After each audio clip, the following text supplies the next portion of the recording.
hanggang sa taas. But before a child, usa ka bata na kinahanglan na atimanon kapron. Usa ka bata na kinahanglan patalipdan.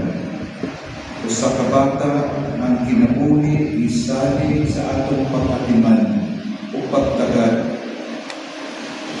Mao ka na kanong doon kaayo sa kasing-kasing sa atong katawan ang Senior Santo Niño. Kay daghan kanato ang kasinati unsa ang mahimo pakuyang. Daghan kanato na kahibalo unsa ang magbulat sa tabang, sa hustisya, sa usa ka maminaw kanato.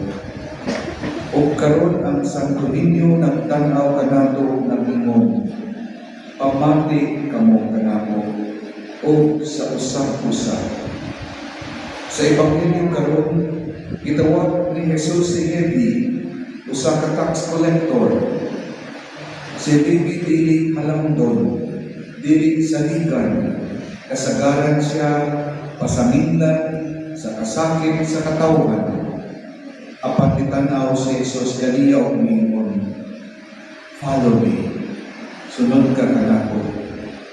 Ug dayon gibuhat ni Jesus ang mas makadalisang para sa uban. Milakaw siya o ilingkod sa lamisa, uban ni Levi o sa uban pa. Nagreklamo ang mga tao, why does your teacher eat with tax collectors and sinners? Ano man namikuyog siya sa mga makasasala.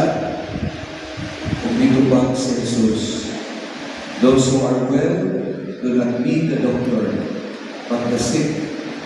I have come not to call the righteous, but sinners.